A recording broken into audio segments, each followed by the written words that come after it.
इस समय की सबसे बड़ी खबर यह है कि आज आंदोलन कर रहे किसानों और केंद्र सरकार के बीच एक बहुत महत्वपूर्ण बैठक हुई है और यह बैठक 4 घंटे तक चली।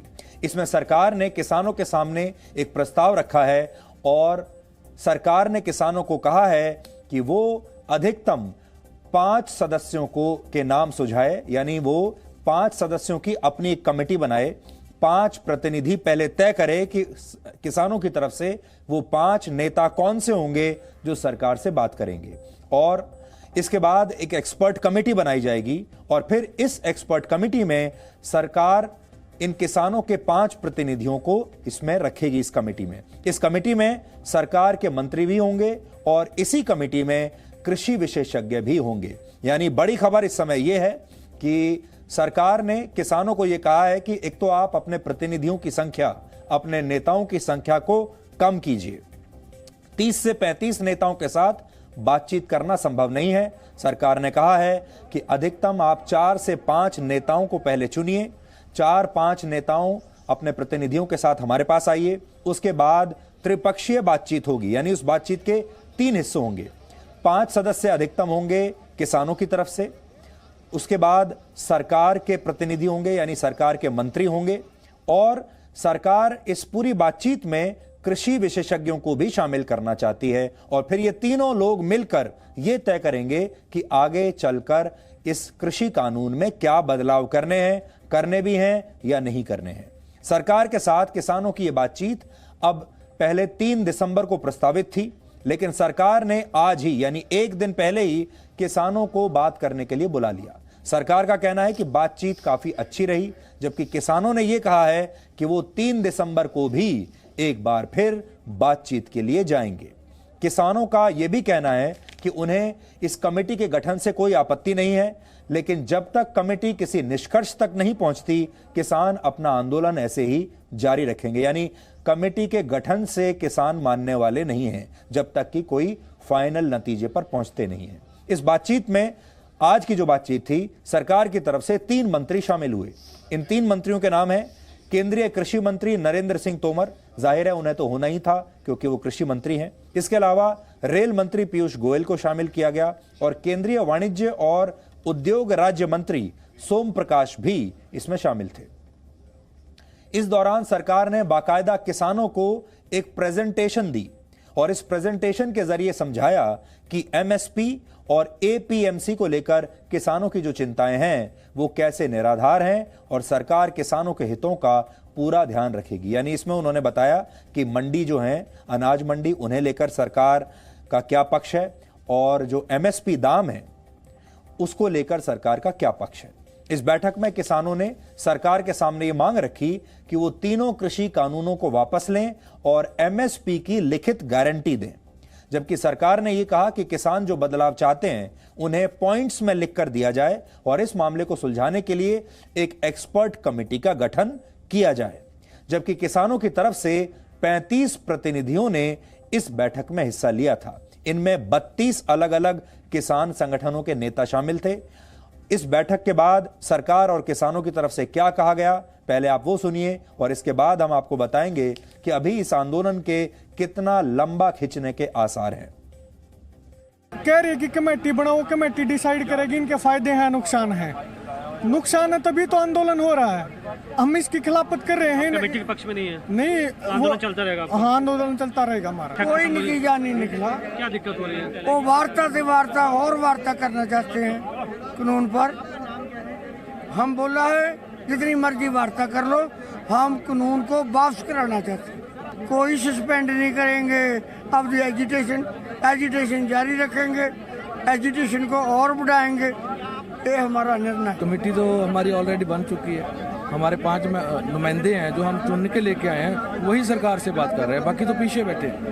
तो इस कमेटी बनाने का तो हम लोगों ने क्लियर कर दिया है। इतने ही मेंबर बैठेंगे जितना टाइम मर्जी मीटिंग कर लो, जितने मीटिंग अलग अलग कर लो। अभी पंजाब से और स्टेटों से किसान अभी हर रोज आ रहे हैं। ये आंदोलन तो और बड़ा हो रहा है। आज केंद्र सरकार के साथ किसानों की जो बैठक हुई है उसमें किसानों ने यह कहा कि यह कानून उनके लिए एक तरह का डेथ वारंट है, मौत का वारंट है। ये जो कानून है, किसानों ने इसे काला कानून बताया है। और किसानों का यह भी कहना है कि कमेटी का गठन तो ठीक है, लेकिन उन्हें ऐसा लगता है कि ये उन्हें टालने की कोशिश हो रही है, जबकि केंद्र सरकार का कहना है कि ये तीनों कानून किसानों के हित में है। लेकिन फिर भी अगर किसान इन कानूनों में कोई बदलाव चाहते हैं तो उन्हें लिखकर अपनी बातें सरकार के सामने रखनी होंगी। धीरे धीरे अब आंदोलनकारी दिल्ली में आने और यहां से जाने के रास्तों को घेरने लगे हैं। आशंका है कि आने वाले दिनों में बाहरी राज्यों से दिल्ली में आना और दिल्ली से बाहर जाना लोगों के लिए, आम लोगों के लिए बहुत मुश्किल हो जाएगा। एक सच ये भी है कि सरकार अब भी लगातार एमएसपी पर किसानों से फसल खरीद रही है और अब तक 29,70,000 किसान इसका लाभ उठा भी चुके हैं। वर्ष 2020-21 के लिए सरकार 60,000 करोड़ रुपए से ज्यादा की फसल इसी एमएसपी पर किसानों से खरीद भी चुकी है। इसमें से 64% धान की फसल पंजाब के किसानों से ही खरीदी गई है, जबकि 18% फसल हरियाणा के किसानों से खरीदी गई है। इसके अलावा उत्तर प्रदेश के किसानों से 7%, उत्तराखंड से 3%, तमिलनाडु से 1% और अन्य राज्यों से 2 से 5% धान की फसल सरकार ने एमएसपी पर खरीदी है। कुल मिलाकर इस साल सरकार ने गेहूं और चावल की जो कुल फसल किसानों से खरीदी है, उसमें से 82% चावल और 52% गेहूं की फसल हरियाणा और पंजाब के किसानों से ही खरीदी गई है। और इसीलिए ये आपके उस सवाल का जवाब है। बहुत सारे लोग जो पूछ रहे हैं कि ये आंदोलन हरियाणा और पंजाब में ही इतना ज्यादा क्यों जोर पकड़ रहा है, इसमें पंजाब के किसान और हरियाणा के किसान ही ज्यादा दिखाई क्यों दे रहे हैं? इसलिए क्योंकि उनका जो शेयर है वो भी सबसे ज्यादा है। इसलिए समझना थोड़ा मुश्किल हो जाता है कि जिस राज्य के किसानों को एमएसपी का सबसे ज्यादा फायदा पहले से ही मिल रहा है, वही किसान एमएसपी को लेकर इतने आशंकित क्यों हैं? क्योंकि यही वो किसान हैं जिन्होंने सबसे ज्यादा एमएसपी का लाभ उठाया है। इन किसानों की सारी आशंकाएं और मांगें पूरी तरह से गलत भी नहीं है। हम पहले भी ये कह चुके हैं कि हम बड़े जमींदार किसानों के साथ नहीं, बल्कि हम देश के उन 86% छोटे किसानों के साथ हैं जिनके पास खेती के लिए 5 हेक्टेयर जमीन से भी कम है और जो मुश्किल से अपना पेट भर पाते हैं। हम उन छोटे किसानों के साथ हैं। लेकिन फिर भी हर मुश्किल हालात में देश के 135 करोड़ लोगों का पेट भरने के लिए यही किसान फसल उगाते हैं। अब इन किसानों के बीच कुछ देश विरोधी तत्वों की एंट्री हो चुकी है और आपको याद होगा हम पिछले एक हफ्ते से इन किसानों को भी इस बात के लिए चेतावनी दे रहे हैं, देश के लोगों को भी आगाह कर रहे हैं। और आज फिर से एक बार अपने किसान भाइयों को हम ये कहना चाहते हैं कि उन्हें बहुत सावधानी से आगे बढ़ने की जरूरत है। ये लोकतंत्र है, लोकतांत्रिक देश है। यहां पर विरोध प्रदर्शन करना हर किसी नागरिक का पूरा अधिकार है। उन्हें, किसानों को विरोध प्रदर्शन करने का पूरा अधिकार है, उन्हें करना भी चाहिए। लेकिन ये विरोध प्रदर्शन अगर कोई और हाईजैक कर ले, अगर इसमें विदेशी ताकतें आ जाएं, इसमें अगर अलगाववादी ताकतें आ जाएं, तो फिर किसानों को सावधान हो जाना चाहिए। और हमें पहले दिन से ये खबरें मिल रही हैं कि इन विरोध प्रदर्शनों में ऐसे एलिमेंट्स आ चुके हैं। कल हमने आपको दिल्ली के सिंगू बॉर्डर पर खड़े एक ऐसे ट्रैक्टर की तस्वीरें दिखाई थी जिस पर AK-47 राइफल बनी हुई थी और खालिस्तान जिंदाबाद का नारा लिखा हुआ था। आज जब जी न्यूज की टीम इसी जगह पर एक बार फिर पहुंची और इस ट्रैक्टर को लेकर हमने सवाल किया, तो हमारे रिपोर्टर का वहां विरोध शुरू हो गया और हमारी टीम को वहां से जाने पर मजबूर कर दिया गया, क्योंकि अगर हमारा रिपोर्टर वहां से बाहर नहीं निकलता तो शायद आज उसकी जान को खतरा हो सकता था।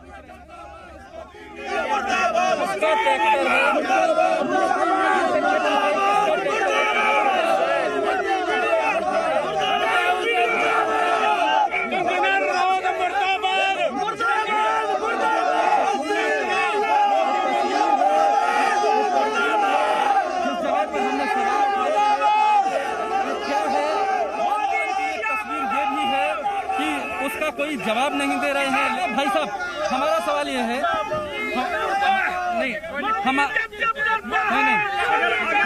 कवरेज करनी है ना, जो 80 बार जो किसानों के जाने चाहिए वो तो आप करते नहीं हो, करते नहीं हो। हर चीज किसी ने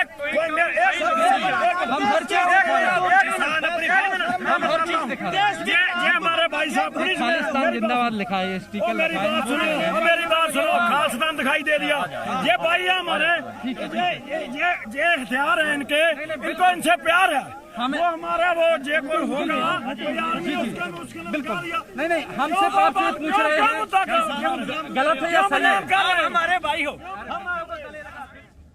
अब यहां जी न्यूज का सवाल इन प्रदर्शनकारियों से सिर्फ इतना था कि खालिस्तान जिंदाबाद के नारे वाला ये ट्रैक्टर यहां पर क्या कर रहा है, और ये ट्रैक्टर किसका है जिस पर खालिस्तान जिंदाबाद लिखा हुआ है, जिस पर AK-47 राइफल बनी हुई है। हमारा सवाल सिर्फ इतना था, और ये सवाल सुनकर वहां मौजूद जो प्रदर्शनकारी किसान थे वो भड़क गए। अब हम ये भी नहीं कह सकते कि ये किसान भी थे या ये कोई और थे, लेकिन ये इस सवाल को लेकर भड़क गए और फिर ये आरोप लगाने लगे कि आप हमारे असली मुद्दों को नहीं उठा रहे हैं और इस तरह के मुद्दों को आप उठा रहे हैं। जबकि इन्हें ये समझना चाहिए कि किसानों का मुद्दा सबसे ज्यादा हमेशा, आज से नहीं वर्षों से जी न्यूज नहीं उठाया है। कुल मिलाकर हमें जो बात समझ में आई और जो आपको भी समझनी चाहिए वो ये कि हमारे देश में जहां जहां भी देश विरोधी ताकतें सक्रिय हो जाती हैं वहां वहां जी न्यूज की एंट्री बंद हो जाती है, बैन हो जाती है, क्योंकि हम सच बोलते हैं, घबराते नहीं। आपने देखा होगा पहले दिल्ली के जवाहरलाल नेहरू यूनिवर्सिटी में भी यही हुआ था, उसके बाद शाहीन बाग में हमारी एंट्री बंद हुई और अब किसानों के आंदोलन की रिपोर्टिंग के दौरान भी ऐसा ही हो रहा है। लेकिन ये सारे किसान ऐसा नहीं कर रहे। एक मुट्ठी भर किसान हैं जो इस खालिस्तान जिंदाबाद के नारे को लेकर बड़े इमोशनल हो जाते हैं और कहते हैं इसके बारे में हमसे सवाल मत पूछिए। इस आंदोलन में अब धीरे धीरे वो सारे चेहरे दिखाई देने लगे हैं जो किसी जमाने में शाहीन बाग में दिखाई देते थे और किसी जमाने में JNU के टुकड़े टुकड़े गैंग के साथ दिखाई देते थे। आज ये सभी लोग किसान आंदोलन का हिस्सा भी बन गए हैं और इसीलिए आज हम फिर से ये कह रहे हैं कि इस आंदोलन को हाईजैक करने की पूरी कोशिश की जा रही है। इसमें वो लोग भी शामिल हो रहे हैं जो आपको याद होगा नए नागरिकता कानून का विरोध कर रहे थे, जो शाहीन बाग में लगातार धरने पर बैठे हुए थे। इसमें JNU के छात्र संघ के लोग भी शामिल हो गए हैं और अब ये सारे लोग इन भोले भाले किसानों को ये समझा रहे हैं कि नारेबाजी कैसे करनी है, कैसे सरकार विरोधी नारे लगाने। आप एक बार खुद सुनिए।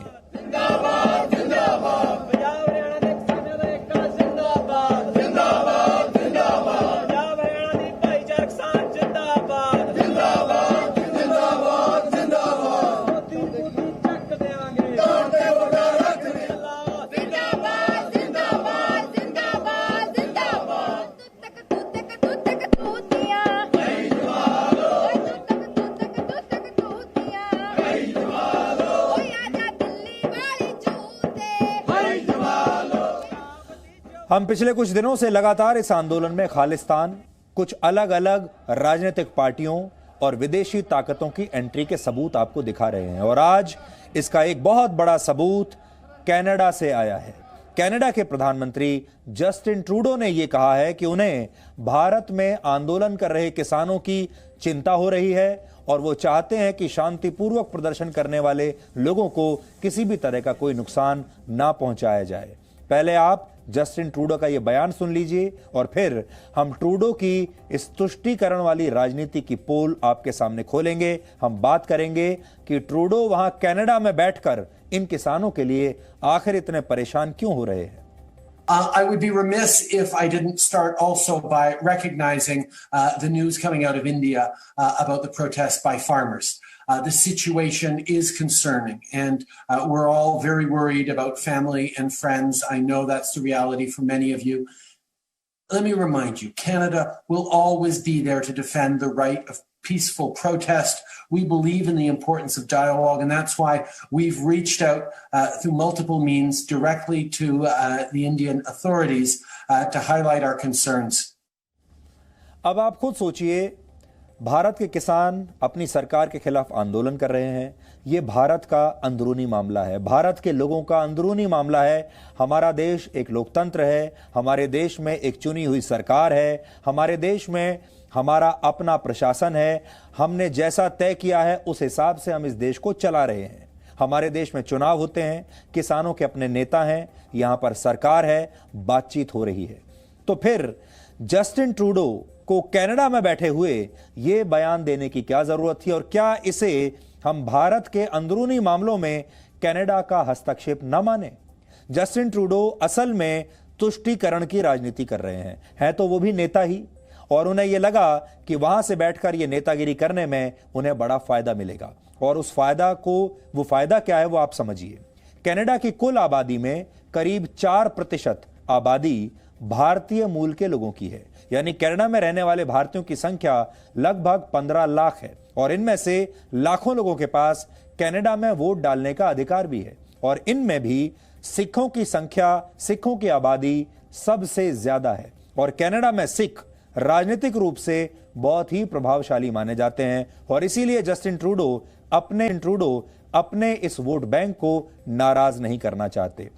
ये जो वहां पर जो प्रमुख और जो इन्फ्लुएंशियल सिख नेता हैं, वहां के जो सिख सांसद हैं, उन सब के जो तार हैं वो पंजाब से जुड़े हुए हैं। वो लोग कभी ना कभी पंजाब से ही के रहने वाले हैं, उनके परिवार आज भी पंजाब में रहते हैं, और ये सारे लोग अपने लोगों के साथ संपर्क में बने रहते हैं। और इसी वजह से जस्टिन ट्रूडो को लगा कि यह राजनीति खेलने का अच्छा मौका है। कनाडा की कुल आबादी में भारतीय मूल के लोगों की हिस्सेदारी भले ही 4% हो, लेकिन इस समय कनाडा की संसद में 22 सांसद भारतीय मूल के हैं, और इसीलिए जस्टिन ट्रूडो हांगकांग के मामले में चुप रहे, क्योंकि प्रोटेस्ट तो वहां भी हुए थे।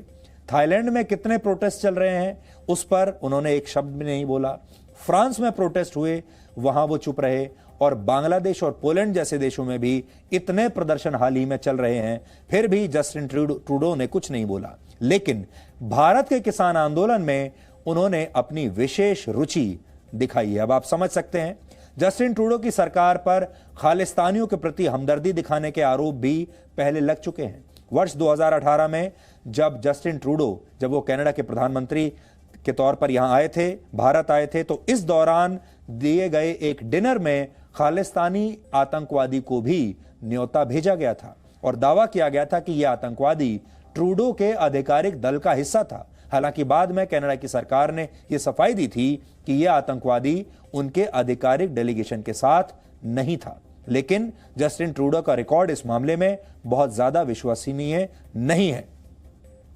लेकिन कनाडा की सरकारों पर लंबे समय से खालिस्तानी समर्थकों के साथ बहुत नर्म रुख अपनाने के आरोप पहले भी लगते रहे हैं, और किसान आंदोलन में जस्टिन ट्रूडो का कूदना भी इसी तरफ इशारा करता है। तो ये हमने आपको बताया कि जस्टिन ट्रूडो वहां कनाडा में बैठकर हमारे देश के किसानों के लिए इतने बेचैन क्यों हो रहे हैं। भारत में करीब 15 करोड़ किसान हैं, और 24 करोड़ लोग ऐसे हैं जो किसी न किसी रूप में कृषि से जुड़े हुए हैं, और इनमें से ज्यादातर छोटे और गरीब किसान हैं। हम इन्हीं छोटे और गरीब किसानों के साथ खड़े हैं। लेकिन जो लोग आज हमें ट्रोल कर रहे हैं, वो हमारी पत्रकारिता पर सवाल उठा रहे हैं, वो खुद इन किसानों की बात कभी नहीं करते।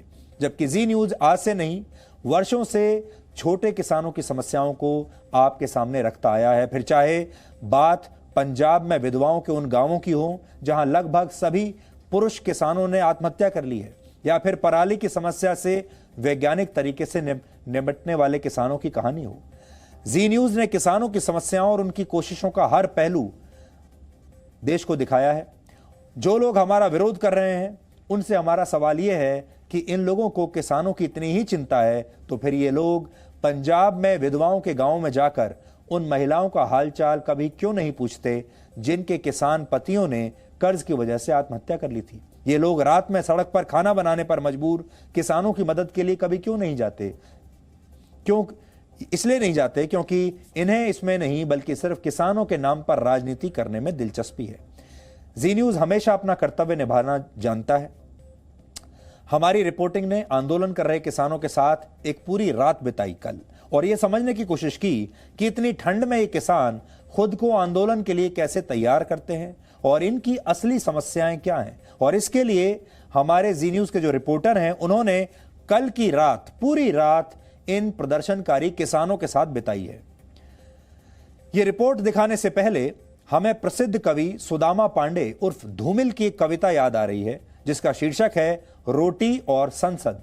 इसमें वो कहते हैं, एक आदमी रोटी बेलता है, एक आदमी रोटी खाता है, एक तीसरा आदमी भी है जो न रोटी बेलता है न रोटी खाता है। वो सिर्फ रोटी से खेलता है। मैं पूछता हूं, ये तीसरा आदमी कौन है? मेरे देश की संसद मौन है। 70 साल से देश की संसद इन सवालों पर मौन रही है कि वो तीसरा आदमी कौन है। लेकिन हमने सर्द रातों में सड़क पर रोटियां बेल रहे किसानों से ही इस सवाल का जवाब जानने की कोशिश की, और इस दौरान हमें क्या पता चला वो आज आपको हमारी ये ग्राउंड रिपोर्ट देखकर समझ में आ जाएगा।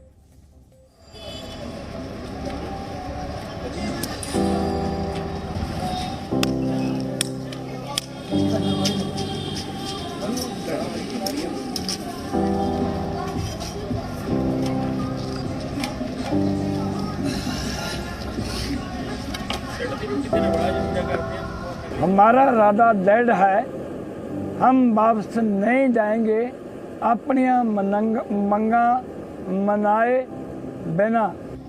पहले चूल्हा जलाया गया और फिर किसानों ने रोटियां बनानी शुरू कर दी।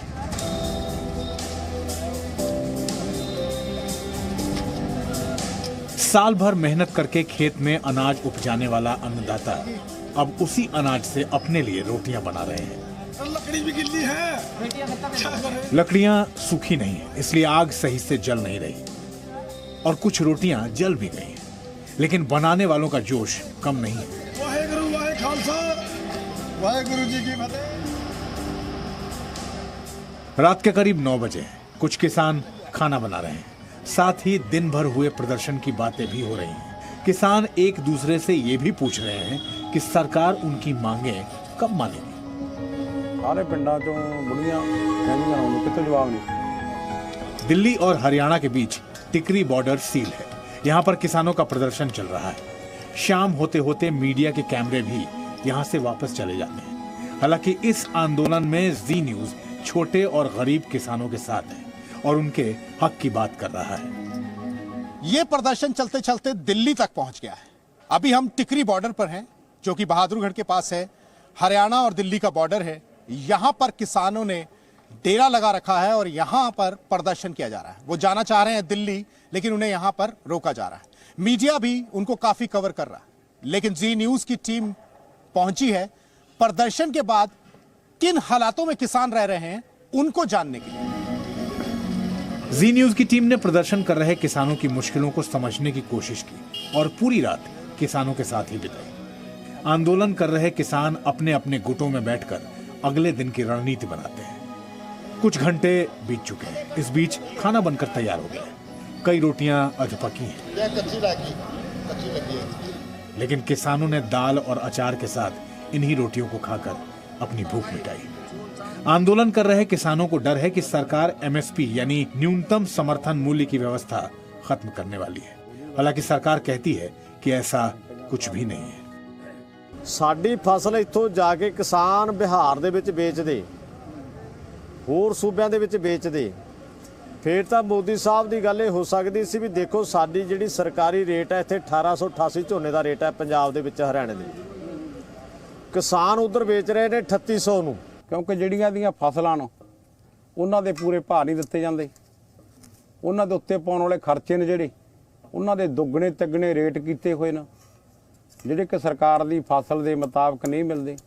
ਦਿਨੋਂ ਦਿਨ ਘਟਦੇ ਕਾਰਨ घर दियाँ तंगियां टोटियां कबीलदारियां जे फसल हो ਉਹਦੇ ਨਾਲ ਹੀ ਚੱਲਣਗੀਆਂ ਸਾਰੀਆਂ, ਉਹ ਪੂਰਾ ਹੁੰਦੇ ਨੇ। ਇਸ ਕਰਕੇ ਦਿਨੋਂ ਦਿਨ ਸਰਕਾਰ ਦੀਆਂ ਗਲਤ ਨੀਤੀਆਂ ਗਲਤ ਕਾਨੂੰਨ ਜਿਹੜੇ ਘੜੇ ਜਾਂਦੇ ਨੇ ਕਿਸਾਨਾਂ ਤੇ, ਉਹਦਾ ਕਾਰਨ ਖੁਦਕਸ਼ੀਆਂ ਦਾ ਤੁਸੀਂ ਦੇਖ ਰਹੇ ਹੋ ਦੌਰ ਬਹੁਤ ਵਧਿਆ ਹੋਇਆ ਦਿਨੋਂ ਦਿਨ। ਰਸਤੇ ਦੇ ਵਿੱਚ ਕਿੰਨੀਆਂ ਮੁਸ਼ਕਲਾਂ ਦਾ ਸਾਹਮਣਾ ਕਰਨਾ ਪਿਆ, ਉਹਨਾਂ ਮੁਸ਼ਕਲਾਂ ਨੂੰ ਦਬਦਿਆਂ ਹੋਇਆਂ ਅਸੀਂ ਦਿੱਲੀ ਦੇ ਵਿੱਚ ਆਪਣੀਆਂ ਮੰਗਾਂ ਮਨਾਉਣ ਲਈ ਦਾਖਲ ਹੋਏ ਆ। ਸਰਕਾਰ ਭਾਵੇਂ ਕਿੰਨਾ ਯਤਨ ਕਰ ਲੇ, ਅਸੀਂ ਆਪਣੀਆਂ ਮੰਗਾਂ ਮਨਾਉਣ तक वापस नहीं जाना। आजादी के बाद से भारत में किसानों पर सिर्फ राजनीति होती रही है। इसी का नतीजा है कि दिल्ली की इस ठंड में भी पंजाब के किसान सड़कों पर प्रदर्शन के लिए बैठे हुए। सानू जो भी करना पवे, असी अपनी कणक बीज के अपने बच्चों देख रेख दे के आए हैं ਵੀ ਇਹ ਕਰਨਾ ਬਹੁਤ ਕਰਨਾ, काम ਦੀ ਸਾਂਭ ਸੰਭਾਲ ਕਰਨੀ ਹੈ। ਬੱਚਿਆਂ ਦੀ ਯਾਦ ਬਹੁਤ ਆਉਂਦੀ ਹੈ, ਬੱਚਿਆਂ ਦਾ ਫੋਨ ਬਾਰ-ਬਾਰ ਆਉਂਦਾ ਵੀ ਕਿੰਨਾ ਚਿਰ ਲੱਗੂ। ਅਸੀਂ ਬੱਚੇ ਨੂੰ ਇਹੀ ਕਹਿ ਕੇ ਆਏ। पिता जी गुरु घर सेवा करते जी, एक बच्चा जी 10वीं च पढ़ता जी, घर मिस्त्री लग्या होया जी, पर जरूरी ये सी भी ये संघर्ष जरूरी लड़ना। हाँ जी घर बना रहे हैं तो भी ये काम सब तो बड़ा है जी। घर भी फेर ही बननगे जी जे जमीनां बचणगीਆਂ जी, अगे भी करांगे भी की जी। साडा कित्ता ही खेती है जी, जे असीं नहीं भी पढ़ते असीं बच्चे नूं कहदे ने भी खेती कर ला जी, जे साडी खेती बागी जी साडे बच्चे करनगे की। एक रात किसानों के साथ जो बाकी मीडिया नहीं दिखा रहा वो दिखाने के लिए हम यहां पहुंचे थे और उनके हालात दिखाने के लिए पहुंचे थे, जो किसान यहां प्रदर्शन करने के लिए आए। हमने दिखाया कि किस तरह किन हालातों में वो लोग यहां पर जमे हुए हैं अपने परिवारों को छोड़कर। किसानों के इस हालात के लिए वो नेता भी जिम्मेदार हैं जिन्होंने किसानों को नए कृषि कानून के बारे में समझाने के बदले कई और अफवाहें फैला दी। चाहते भी सरकार साडे नाल बैठ के गल करे ते भी जो हक है साडे सानू देवे। हालात भी जिवें भी चलदे है भी ये जल्दी होवे हल इन्हां दा ते असीं जल्दी घरां नूं पहुंच गए। किसानों ने अपना डर जी न्यूज को बताया और फिर कई किसान खुले आसमान के नीचे ही कंबल ओढ़कर सो गए। शायद आप भी अपने घर पर सर्दी को दूर करने की कोशिशें कर रहे होंगे, हालांकि खुले में किसी सड़क पर ऐसा करना बहुत मुश्किल है। पिछले कई वर्षों में किसानों की परेशानियों के बारे में जितनी खबरें जी न्यूज ने देश तक पहुंचाई है उतनी किसी ने नहीं पहुंचाई। हम किसानों के हर सुख और दुख में शामिल रहे हैं और देश को ये भी बता रहे हैं कि हमारे अन्नदाता कितने संघर्षों के बाद देश के 135 करोड़ लोगों का पेट भरते हैं। किसानों की समस्याओं को समझते समझते पूरी रात बीत गई। वहां मौजूद सुरक्षाकर्मी सुबह की तैयारियां करने लगे।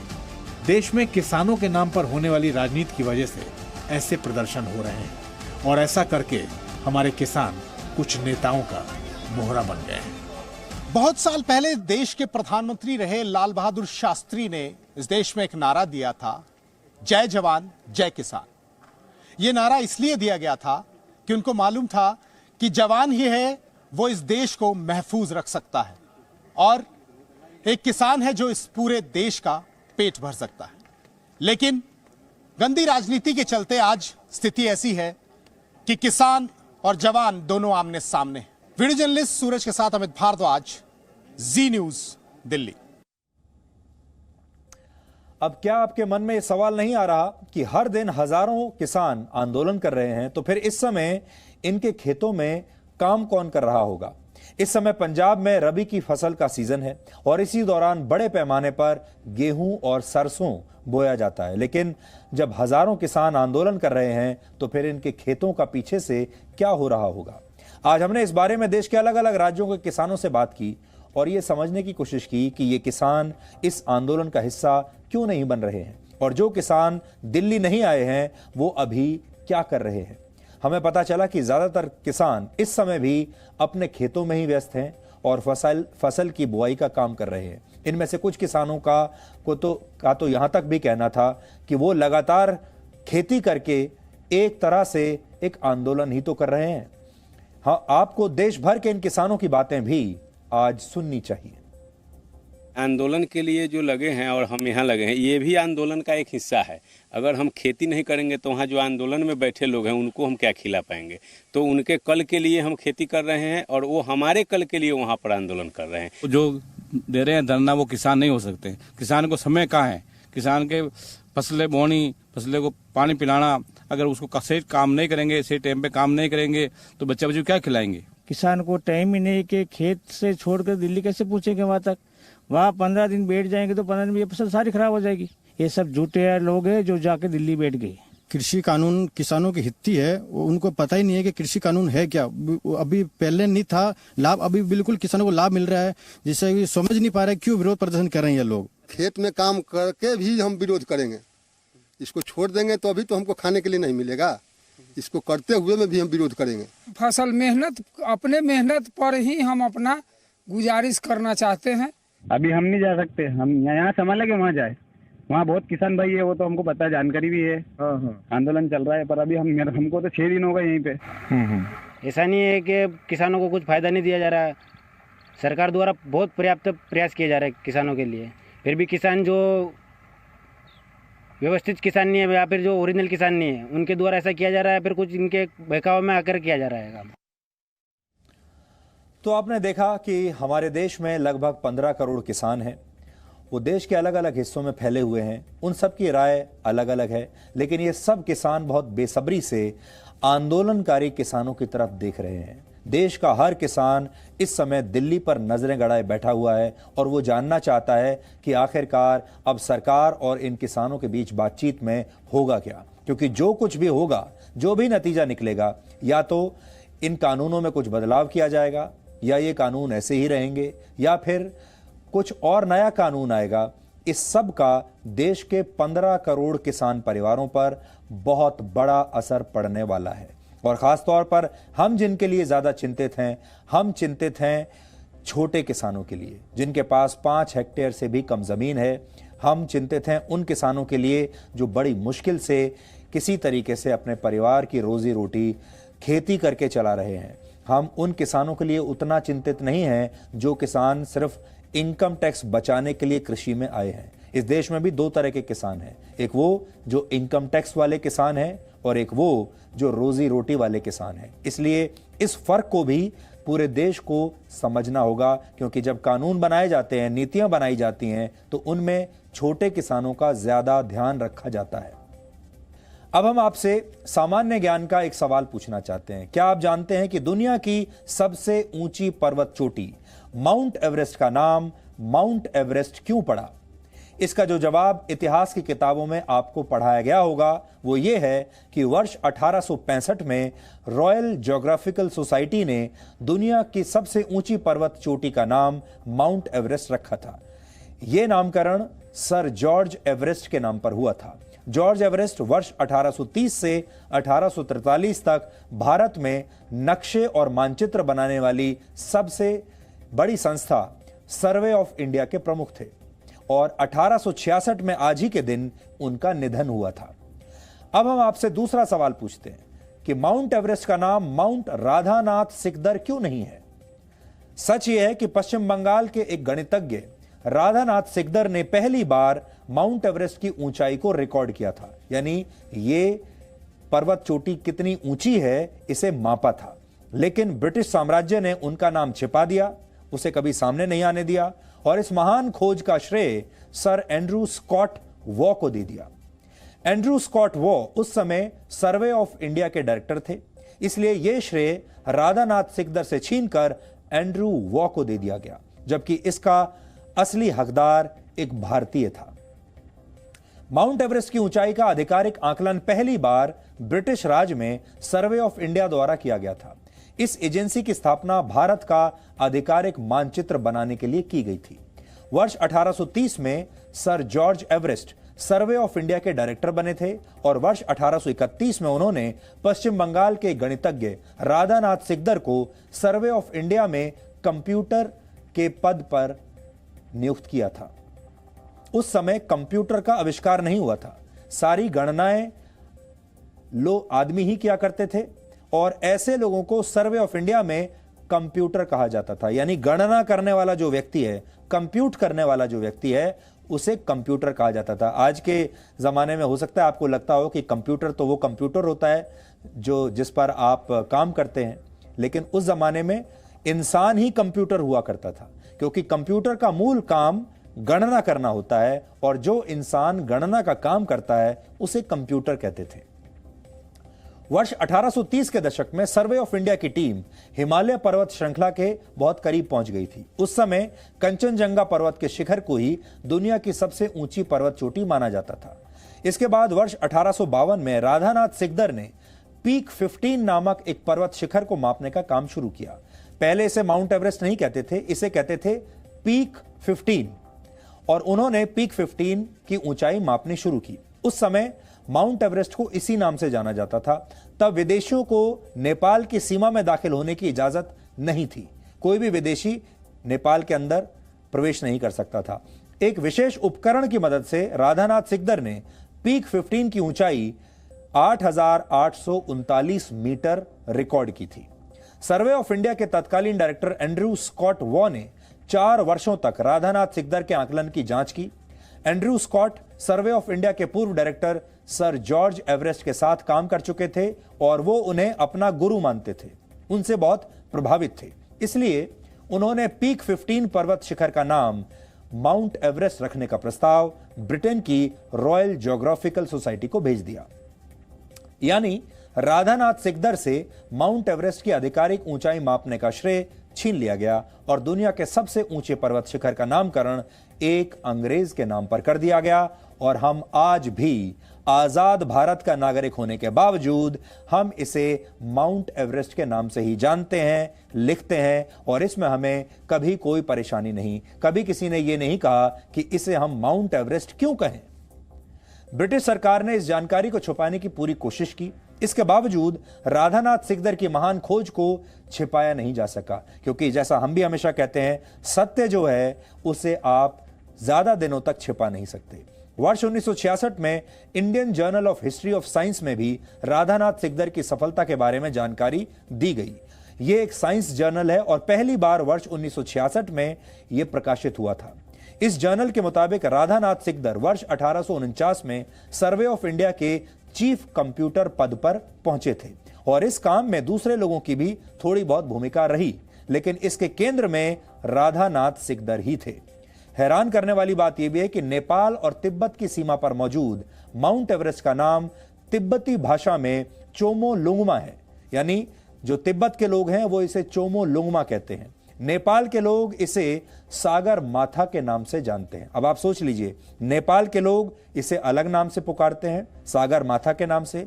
तिब्बत के लोग अलग नाम से पुकारते हैं, लेकिन पूरी दुनिया में यह माउंट एवरेस्ट के नाम से ही प्रसिद्ध है। हालांकि जॉर्ज एवरेस्ट ने खुद कभी भी हकीकत में माउंट एवरेस्ट को देखा तक नहीं था।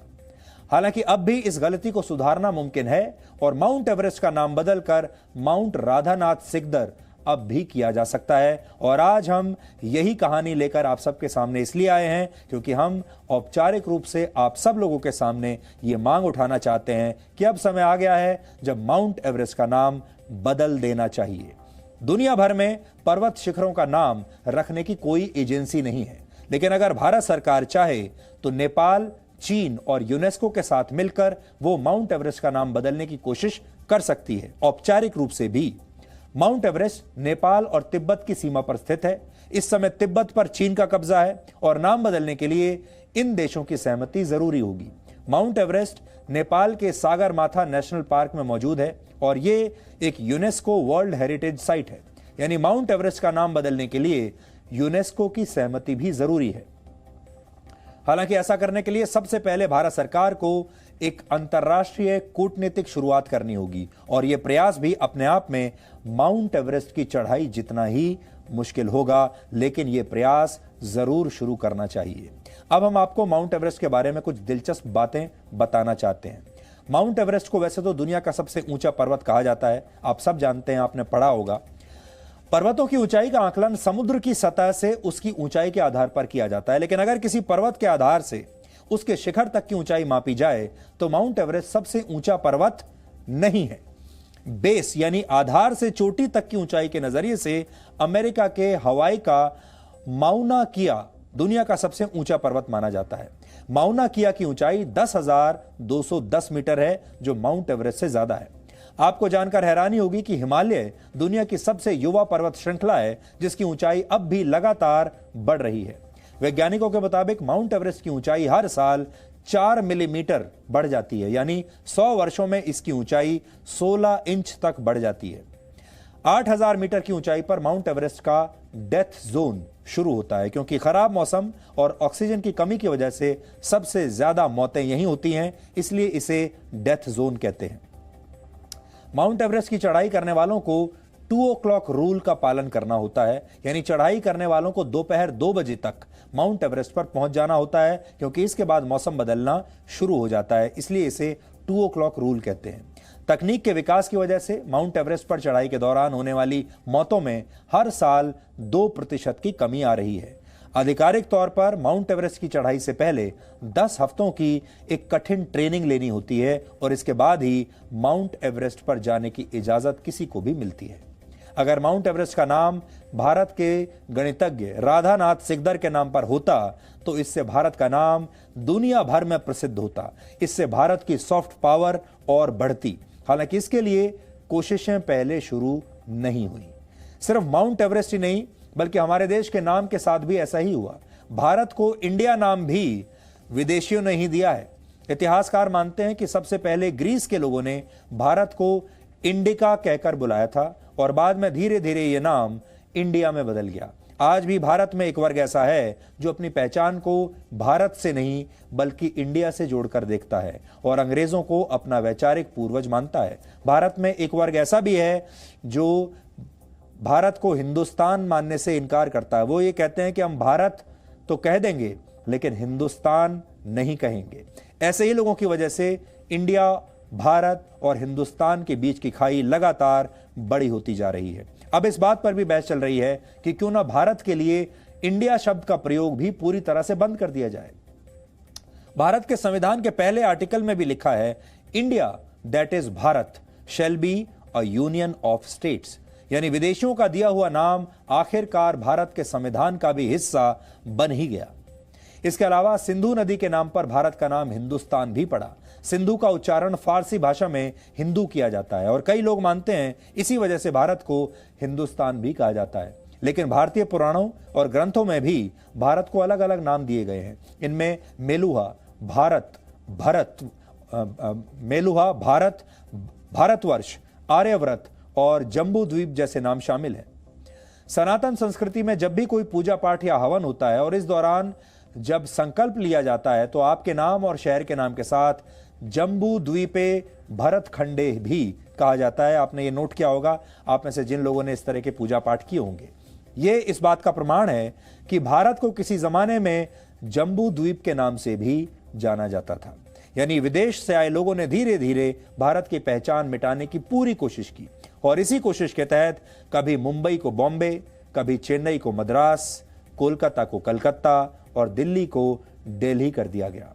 और गुलाम मानसिकता के शिकार हमारे ही देश के लोगों ने पहले इसे खुशी खुशी स्वीकार कर लिया और फिर वर्षों तक गुलामी की इस पहचान को ही अपनी असली पहचान मानकर वो चलते रहे और आज भी चल रहे हैं। और आज ये सारे लोग अपने आप को पढ़ा लिखा कहते हैं, बुद्धिजीवी कहते हैं। लेकिन याद रखिए, जो देश अपनी जड़ों को भुला देता है उस देश को दुनिया कभी सम्मान की दृष्टि से नहीं देखती।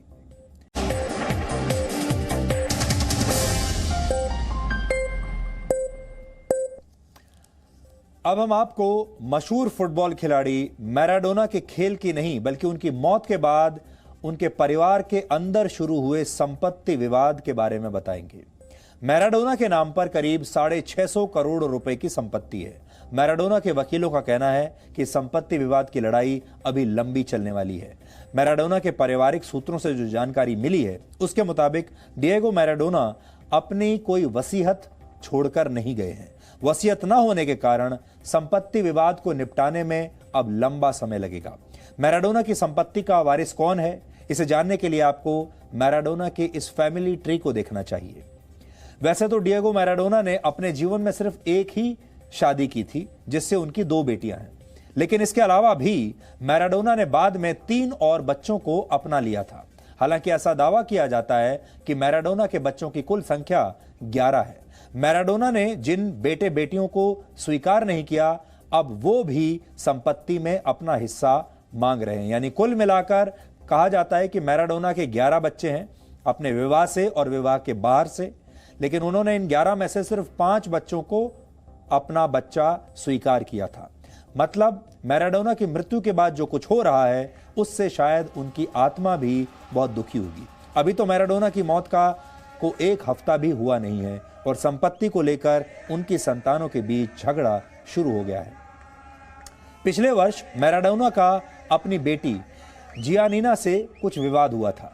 तब मैराडोना ने यह धमकी दी थी कि वो अपनी सारी संपत्ति को डोनेट कर देंगे, यानी दान कर देंगे, अपने बच्चों को कुछ नहीं देंगे। मैराडोना के इस बयान से ऐसा लगता है कि उन्होंने अपना ये मन बना लिया था कि वो अपने पैसे को खर्च कर देंगे या फिर उसे दान कर देंगे, लेकिन अपने परिवार को नहीं देंगे। हालांकि अर्जेंटीना के कानून के मुताबिक वहां का कोई भी नागरिक अपनी संपत्ति का सिर्फ 5वां हिस्सा ही दान कर सकता है और 2/3 संपत्ति को उसे अपनी पत्नी या बच्चों को देना जरूरी है, अनिवार्य है। मतलब मैराडोना जिस संपत्ति को दान कर देना चाहते थे वो अर्जेंटीना के कानून के हिसाब से संभव नहीं था। डिएगो मैराडोना का विवादों से रिश्ता कभी खत्म नहीं हुआ। अपने बेहतरीन खेल के साथ वो विवादों में भी हमेशा घिरे रहे। अब अपनी मृत्यु के बाद भी मैराडोना अपनी संपत्ति का ऐसा खुला मैदान छोड़कर गए हैं जिसके लिए उनके बच्चों की टीम ही एक दूसरे के खिलाफ मैदान में उतर गई है। 25 नवंबर को डिएगो मैराडोना की हार्ट अटैक से मौत हुई थी, लेकिन अब उनकी मौत पर भी विवाद शुरू हो गया है। अर्जेंटीना की पुलिस ने मैराडोना के डॉक्टर लियोपोल्डो लोकी के खिलाफ इलाज में लापरवाही की जांच शुरू कर दी है। पुलिस ने डॉक्टर के घर और उसके क्लिनिक पर छापेमारी भी की है। मैराडोना की बेटियों ने यह आरोप लगाया है कि उनके पिता को सही दवाई और सही इलाज नहीं दिया गया और इसी वजह से उनकी मौत हो गई। मैराडोना के वकील ने भी इस मामले की पूरी जांच की मांग की है और वकील ने आरोप लगाया है कि हार्ट अटैक के बाद मैराडोना के घर एम्बुलेंस पहुंचने में भी 30 मिनट की देरी हुई, वरना वो बच जाते। हालांकि डॉक्टर लुके, जो कि उनके डॉक्टर थे जिन्होंने इलाज किया था, वो इन आरोपों को गलत बता रहे हैं। उनका कहना है कि मैराडोना का इलाज वो जितना बेहतर हो सकता था उतना उन्होंने किया। मैराडोना को वो एक मरीज नहीं बल्कि एक पिता की तरह मानते थे। डॉक्टर लुके ने मैराडोना के साथ अपनी एक तस्वीर भी सोशल मीडिया पर पोस्ट की है। यह तस्वीर 12 नवंबर की है और इस तस्वीर में मैराडोना काफी खुश दिख रहे हैं। उनके सिर पर एक पट्टी बंधी हुई है और 3 नवंबर को मैराडोना की ब्रेन सर्जरी हुई थी। डिएगो मैराडोना अपने जमाने के सबसे महंगे फुटबॉलर थे। उनसे जुड़ते ही कोई भी चीज कैसे कीमती हो जाती थी, अब उसका एक उदाहरण आप देखिए। वर्ष 1986 के वर्ल्ड कप के क्वार्टर फाइनल में उन्होंने इंग्लैंड के खिलाफ बहुत मशहूर हैंड ऑफ गॉड गोल किया था। इस मैच में मैराडोना ने जो जर्सी पहनी थी, अब उस जर्सी को नीलाम किए जाने की खबर आ रही है। मैराडोना की इस जर्सी पर 148 करोड़ रुपए की बोली लगने का अनुमान है, यानी ये जर्सी अकेले ही 150 करोड़ रुपए की है। मैराडोना की मशहूर 10 नंबर वाली जर्सी से जुड़ी एक दिलचस्प जानकारी भी आपको आज हम बताते हैं। इंग्लैंड के खिलाफ मैच जीतने के बाद मैराडोना ने अपनी जर्सी इंग्लैंड के ही एक खिलाड़ी स्टीव हॉज को दे दी। स्टीव हॉज, आप सभी ने देखा होगा, फुटबॉल मैच खत्म होने के बाद दोनों टीमों के खिलाड़ी अपनी टी शर्ट को आपस में बदल लेते हैं, यानी अपनी जर्सी एक दूसरे से बदलते हैं। आमतौर पर खिलाड़ी ऐसा एक दूसरे को सम्मान देने के लिए करते हैं। फिलहाल मैराडोना की वो जर्सी मैनचेस्टर के नेशनल फुटबॉल म्यूजियम में रखी हुई है और स्टीव हॉज ने वर्ष 2003 में म्यूजियम को ये जर्सी किराए पर दे दी थी। मतलब मैनचेस्टर का फुटबॉल म्यूजियम स्टीव हॉज को इसके बदले में काफी बड़ी रकम देता है। अब इस जर्सी की नीलामी से होने वाली कमाई स्टीव हॉज को मिलेगी। मैराडोना से जुड़ने के बाद हर वस्तु कितनी महंगी और महत्वपूर्ण हो जाती थी, इसे आप मैराडोना की इस जर्सी के जरिए समझ सकते हैं। आज आपको ये कहानी बताने का मकसद हमारा ये था कि हमारे देश में तो आप जानते हैं, अगर हिंदू रीति रिवाज से बात करें तो जब किसी व्यक्ति की मृत्यु होती है तो उसकी 13वीं के बाद ही, उसके मृत्यु के 13 दिन तक उसका पूरा परिवार शोक में रहता है और उसके 13 दिनों के बाद ही वो अपना जो सामान्य जीवन है वो जीना शुरू करता है। 13 दिनों तक वो शोक में रहते हैं। लेकिन यहाँ तो अभी 1 हफ्ता भी नहीं हुआ और मैराडोना का परिवार उनके मृत्यु का शोक मनाने की बजाय सिर्फ उनकी संपत्ति को बांटना चाहता है और अभी से उनकी संपत्ति को लेकर परिवार ने एक दूसरे के खिलाफ जंग लड़नी शुरू कर दी है। इसे कहते हैं कलयुग का परिवार। Presenting B News app, available on Google Play and App Store. Download it now.